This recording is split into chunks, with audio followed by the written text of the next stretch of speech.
Olá!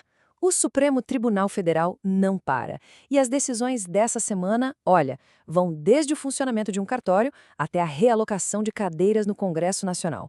Vamos mergulhar juntos nos principais julgamentos, todos detalhados no informativo 1169. Pois é, o que foi decidido agora define não só o nosso presente, mas também o futuro. As discussões do informativo 1169 vão muito além do juridiquês.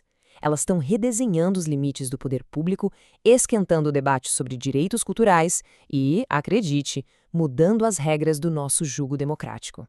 Para a gente conseguir entender tudo o que aconteceu, organizei nossa análise em 4 grandes temas. Vamos começar pelo Estado e seus agentes. Depois a gente passa por cultura e eleições, dá uma espiada no que vem por aí e, no fim, amarra tudo para ver o impacto geral. Então, vamos lá. Primeiro ponto. É aqui que a gente vai ver como o STF está moldando a autoridade e as responsabilidades dos órgãos públicos e de quem trabalha neles. Sabe aquela burocracia que a gente se pergunta se precisa mesmo? Foi mais ou menos isso que o STF analisou na ADI 5.511. A questão era bem direta. Um documento do MP precisa mesmo passar pelo cartório para reconhecer firma? E o centro de toda essa discussão é um princípio chamado fé pública. O que é isso? É basicamente a confiança que a lei nos obriga a ter nos documentos e atos oficiais. A gente parte do princípio de que eles são verdadeiros.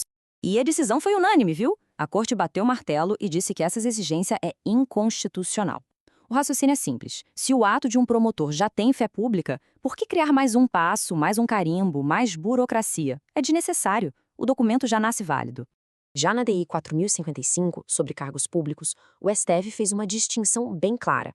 Uma coisa são os cargos administrativos gerais, que devem sim ter uma parte reservada para servidores de carreira. Outra, completamente diferente, são os cargos de confiança direta, como um assessor de gabinete que está ali colado no mandato do parlamentar. Esse caso da Previdência dos militares de Minas Gerais é quase uma novela jurídica. Primeiro, veio uma lei federal tentando padronizar a contribuição para todo mundo. Aí o STF disse não, isso é competência de cada estado. Com isso, uma lei antiga de Minas, lá de 1990, voltou a valer com a alíquota de 8%. E agora o Supremo só carimbou. Essa lei estadual está valendo e é constitucional. Ponto final.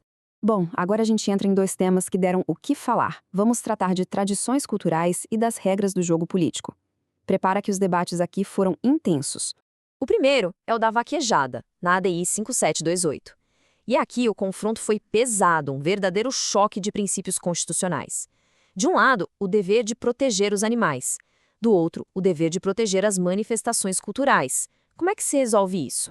E essa briga não é nova. A grande novidade é que, depois de uma decisão anterior do STF que tinha proibido a prática, o Congresso Nacional foi lá e aprovou a Emenda Constitucional 96 em 2017. Ou seja, eles criaram uma nova base legal para essa discussão toda. E o STF validou essa emenda. O entendimento foi que ela conseguiu criar um meio-termo, um equilíbrio. Protege a cultura, mas impõe a obrigação de garantir o bem-estar dos animais. Então a vaquejada pode acontecer, desde que siga regras bem claras.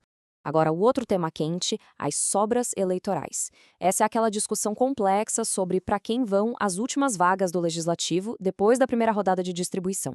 Isso foi analisado nas ADIs 7.228 e 7.263.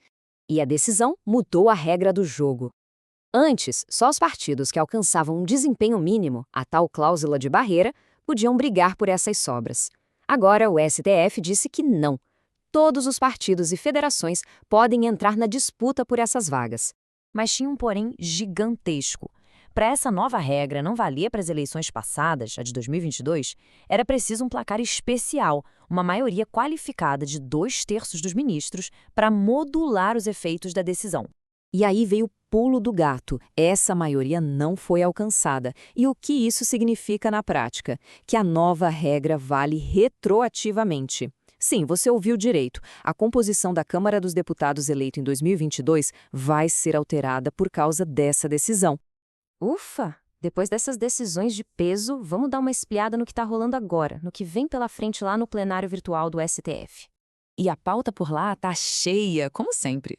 Estão discutindo, por exemplo, se guardas municipais têm direito à aposentadoria especial, se a cobrança por um dano ambiental prescreve um dia ou se honorários de advogados devem ser pagos antes dos tributos. São temas que impactam diretamente a segurança, o meio ambiente e o bolso de muita gente. E, claro, nem só de julgamentos vive a corte. A parte administrativa também não para. Foram publicadas novas portarias e resoluções para ajustar o funcionamento interno do STF, inclusive preparando a proposta de orçamento para o ano que vem. E então, depois de tudo isso, o que a gente pode concluir dessa semana tão movimentada no Supremo? Fica claro que as decisões do STF têm um impacto muito real e direto no nosso dia a dia. Elas vão desde um procedimento simples no cartório até a definição de quem nos representa em Brasília.